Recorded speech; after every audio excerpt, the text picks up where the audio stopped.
This is really interesting. So, this is a longtime veteran MSNBC, NBC journalist by the name of William Arkin, quit just this past week with an open email that basically says the reason that he's quitting is that the MSNBC and NBC as a network has become a propagandistic talking piece for the security apparatus of this country. It's a really fascinating email. It's good to read. This is a guy, so he has been a long time contributor to multiple news sources. He became relatively famous in 2010 for writing a 3-piece investigative article in the Washington Post called Top Secret America about this very topic, about how, there's the way the Intercept put it, how sprawling, unaccountable, and omnipotent the national security state has become in the post 9/11 era. So that was in 2010 that he wrote that. And here he is in the era of Trump, and he's just sort of dismayed that everything in the news media has become just reflexively anti-Trump. Just be anti-Trump and that's sufficient.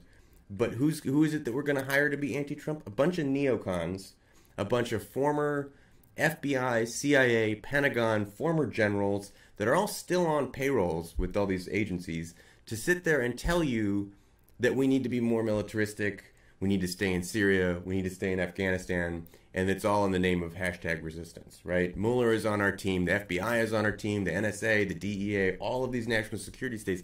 He says it really felt weird in his email. It talks about, it's really fascinating. He talks about how he felt like he was regarded as like the kid in the room because he's sitting there going on MSNBC and talking about, war, and he's the only one who isn't a general or in the CIA or, working in some fashion at the Pentagon or something. And he just happens to be a scholar and an academic.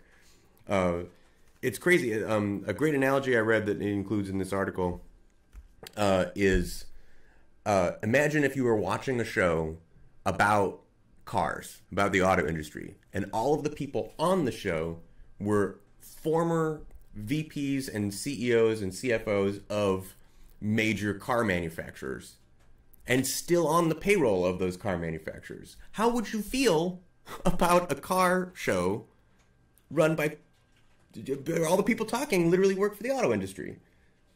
Conflict of interest. That's basically what he pointed out. And it's not like he's the first person to point this out. Ed Schultz pointed this out as the reason that he left MSNBC. Numerous reporters have left because of their anti-war. Cenk Uygur is one that comes to mind. He was literally sort of forced out, but this is a guy that quit, and he's spelled out exactly why.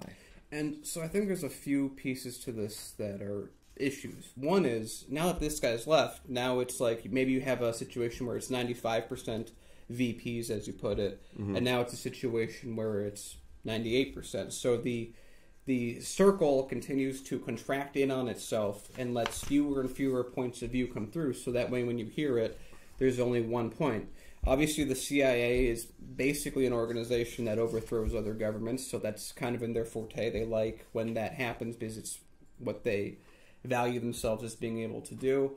You have the military, which is the same thing. So many of these generals then retire and get brought on immediately to the boards of Lockheed Martin and these other major companies, and they get paid very, very handsomely for that kind of work.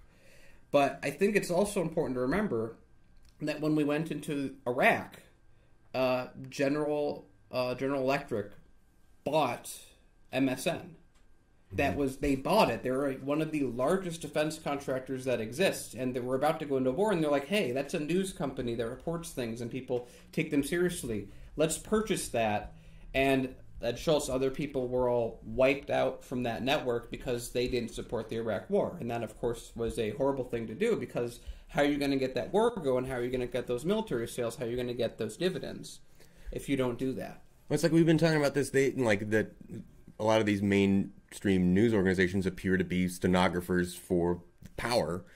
And this is someone who's been working there since the late 90s saying, yeah, yep, that's what it is. I wanted to read this little excerpt from his email. So he talks about being out of sync with the network.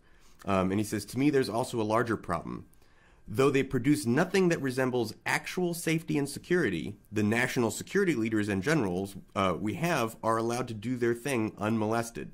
Despite being at war, No great wartime leaders or visionaries are emerging. There is not a soul in Washington who can say that they have won or stopped any conflict.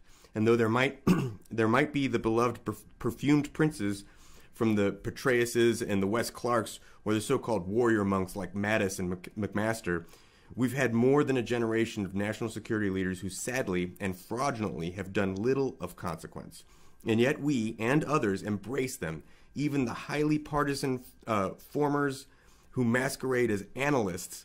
We do so ignoring the empirical truth of what they have wrought. There's not one country in the Middle East that is safer today than it was 18 years ago. Indeed, the world becomes ever more polarized and dangerous. He's absolutely right. He's absolutely right.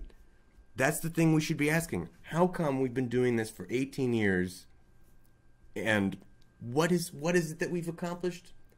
Have we accomplished anything at all? Other than spending a bunch of money and a bunch of people making a bunch of money. Hey, a few people got their third mansion, and they were really happy with that. And here's what it comes down to. I think here's a good way to illustrate this on bring it back from a macro level to an individual level. Generally speaking, a private that gets into Iraq or wherever war zone that they get brought into is paid something like $20,000 a year. Not that much money at all. And when they are, let's say, engaging with some people who make $25 a month, they will take this, I forget the exact model name of this rocket. It's a single use, only can use it once, guided rocket that, you can, as it's firing, you can kind of target it, recalibrate where it's aiming. Mm-hmm. It costs $25,000 and can only be used once.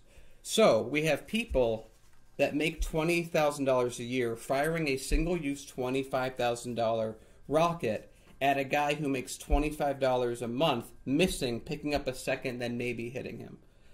That's the issue with the military, that there's a way you can configure a military to win. So I even think with, like, Bin Laden, that was the entire reason we went into Afghanistan, that's something the CIA should be able to do, and they would be able to pull that off in, like, a month. They'd be like, got Bin Laden, we're all good. They would have come back to the media, and media would have been like, we got him, the guy who orchestrated this.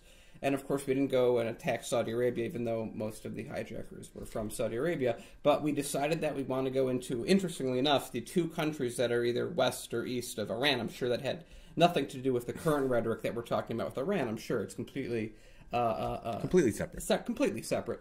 So, again, if you want to do a war, you have to have objectives, because wars are just political ways action politicians can take to achieve an objective. So if you just sit in a country and, we wiped out Al-Qaeda in like 4 months. I mean, it's like we're acting like there's this big adversary with pickup trucks and improvised machine guns bolted to it. That's not a real army. The cartels in Mexico are far better equipped than Al-Qaeda is, even though, you go back to Reagan, we kind of created them, but that's a separate story. Right. Oops.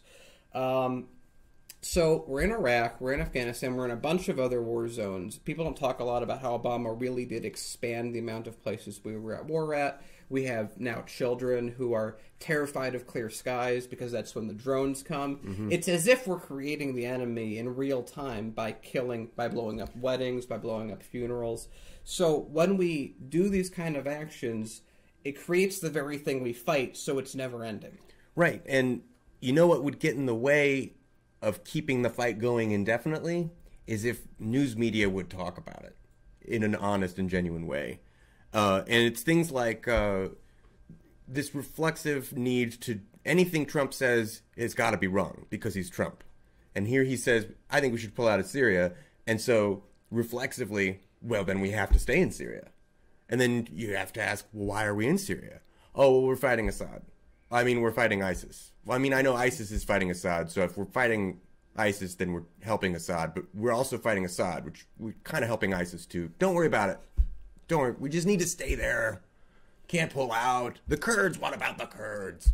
And also, not that that's a minor point. It's important that the Kurds are there, and they should. And that is an issue with the way he's pulling out, that he's not protecting the Kurds. But at the same time, we aren't legally allowed to even be in Syria. We're just doing it, and we have the biggest military, so no one can say, hey, don't do that. Right. Because if Russia all of a sudden, let's say, just have started deploying troops in, let's say, Greece or Italy, and is like, hey, we're doing these counter-terrorist operations for people that are targeting Russia, there would be a war.